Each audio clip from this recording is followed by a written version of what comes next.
Hello and welcome to SaltWire today for Wednesday, April 26th. I'm your host, Kate Walker. Nova Scotians will soon be able to access primary care through more pharmacies across the province. It was announced today the Community Pharmacy Primary Care Clinic program is expanding to 26 locations from 12. 9 new locations will open May 1st and the other 5 will open by the end of May. The idea is to help ease the load of patients who don't have a family doctor. This initiative is another example of how we are working hard with partners and professionals to identify the gaps, implement solutions, and improve access to primary health care for all Nova Scotians. Pharmacists in these clinics can treat and prescribe medication for patients with common illnesses or who have chronic diseases like diabetes, cardiovascular disease, asthma, and chronic obstructive pulmonary disease. They can also provide care for strep throat, including diagnosis and treatment. The ability of the pharmacists at these clinics to order lab tests amplifies the care that these clinicians can provide. One site in our first phase commented just a couple of weeks ago that they saw 2 patients in 1 week that had been over 2 years without their necessary medications, and the pharmacist was able to help them. This makes a huge difference in their life. Many of our patients do not have a family doctor or a nurse practitioner. In one case, a patient with uncontrolled high blood pressure had stopped their medications more than a year ago because they found it difficult to access care. They presented at our clinic about a month ago, and we have already brought their blood pressure back to normal limits. The first 12 community pharmacy primary care clinics launched in February. Since then, the province reports these clinics have provided more than 9,000 services to more than 5,000 Nova Scotians. Downtown Halifax was taken over today by the ongoing Public Service Alliance of Canada strike. Here's a look at the picketers this afternoon making their way to Grand Parade Square. The hundreds of members making their voices heard made for slow-moving traffic in the downtown core. PSAC has been on strike nationally since last week, calling for better wages and for the government to step in. The strike has caused a delay in tax season. Halifax Regional Council is pumping the brakes over a decision to implement Saturday parking fees. For now, it comes after several downtown business owners said it would impact customers in what some called still a very fragile, hard time for business downtown. Looking for ways to trim the budget in a 9-8 vote on March 29th, councillors approved Saturday parking to boost revenue by $538,000. At the time, they axed another option to extend weekday parking hours from 6 p.m. to 8 p.m. that would have brought in an extra $213,000. Saturday parking would have been in effect in parking zones B, C, and H, essentially the Halifax and Dartmouth downtown cores, and it would have cost $2 an hour between 8 a.m. and 6 p.m. Councillors said Saturday parking fees will still be coming, but the timing couldn't be worse for business owners, and the issue needed to be put off. Staff said they will be collecting more data on Saturday parking in the meantime. The vote to stop Saturday parking downtown passed 13-4. Some residents in Dartmouth are concerned about wildlife in Sullivan's Pond after noticing a significant drop in water levels. As you can see here, levels have dropped nearly to bare shore, what residents say looks like a couple of feet from its normal depth. There's now concern for the baby ducks who could get stuck in the mud without enough water. There are 2 geese nesting on the island, but the water isn't up to the edge anymore. There's no word on why the levels have drastically dropped. Some speculate a dry winter and spring. A city spokesperson says municipal staff are looking into the issue and coordinating with Halifax Water, who operate the lake level control structures. Neptune Theatre's production of Billy Elliot the Musical is finally on stage after COVID put a halt on the original show plans. The musical was just 3 days away from going into rehearsals when COVID-19 shut everything down in spring 2020. But now, 3 years later, it's here at Neptune. To actually have it opening right now is mind-blowing, and it's such a relief. The kids are great. The adult cast is amazing. It's one of the biggest casts that we've ever had at Neptune. We have 33 human beings on stage.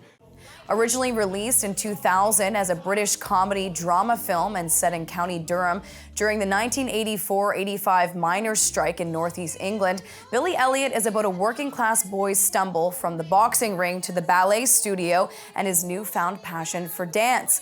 I like that he has, there's a lot of emotions in the show. Like, he can be angry, sad, happy, excited, playful, and yeah.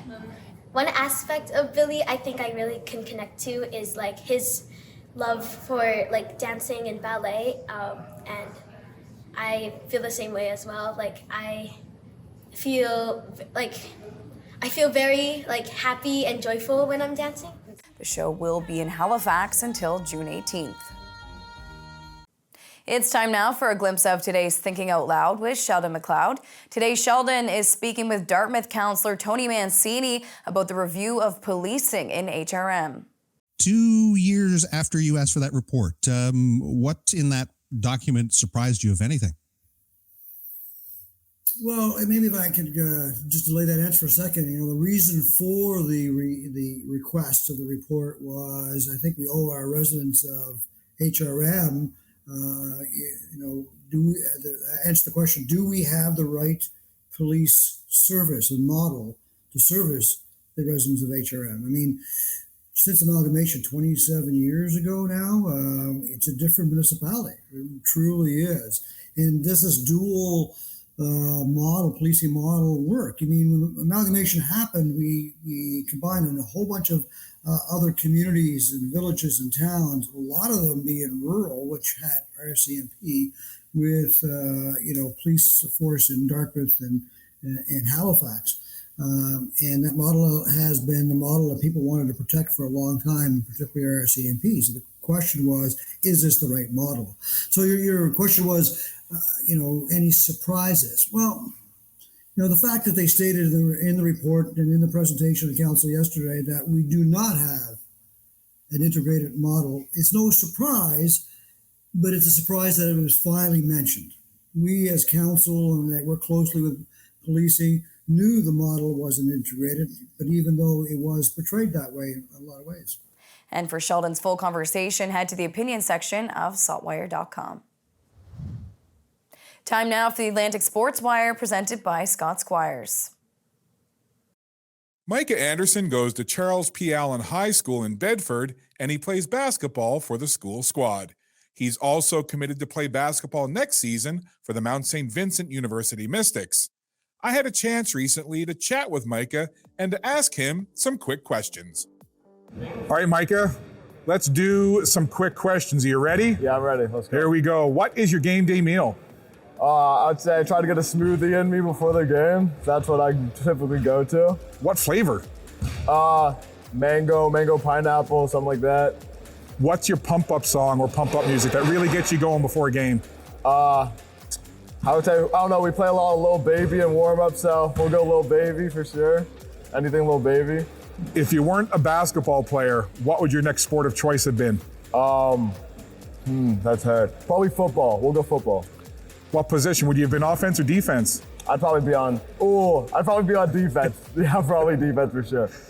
I see that you're wearing a Lakers hat. How long have you been a Lakers fan? When did you become a Lakers fan? I'm really more of a Raptors fan, but I like the Lakers as well. Got to support the GOAT, LeBron. So probably since he got there, I've been watching them more. All right, seeing that you mentioned the GOAT, LeBron, maybe your thoughts on a bit of controversy with Dylan Brooks saying that the GOAT was too old. Do you think he's too old? Oh, absolutely not. He's coming for Ring 5 this year. If not them, the Celtics are taking it home. Does LeBron get Ring 5? Will the Celtics get another banner? We'll have to wait and see. Thanks for the time, Micah. In Halifax, I'm Scott Squires for the Atlantic Sports Wire. Thank you, Scott. On to weather now. To see what's coming up in the forecast, we're going to check in now with our weather specialist, Alistair Alders. Hi there, Kate. Well, it was another beautiful April day here in Dartmouth and across HRM under a general mix of sun and cloud. Now, we do have a chance of showers that we'll be talking about by this time tomorrow. This evening, it will be mainly cloudy with overnight fog patches, the temperature near 6 degrees, and starting near 4 degrees on your Thursday morning with cloudy skies and fog patches, maybe some patchy drizzle too. Now, as we go into the afternoon, mainly cloudy, but that is when we'll have the best shot at some showers. I do think these will be very isolated and spotty and really not leading to anything significant, but the chance will be there. Tomorrow's afternoon high, 11 degrees. So not a washout by any means. And then the sunshine does return on Friday and it hangs around at least to start the upcoming weekend. Now I have had to change my weekend outlook somewhat. On Sunday, I'm now expecting showers to develop later in the day. Now this timing, not great for weekend plans. However, I've been telling you we do need some rain, and we'll kick off that rain likely later on Sunday with some showers and a bit more rain also expected early next week. So that is a bit of good news. Kate. Thank you, Alistair. That's all for now. I'm your host, Kate Walker. Thank you for joining us, and we'll see you back here tomorrow.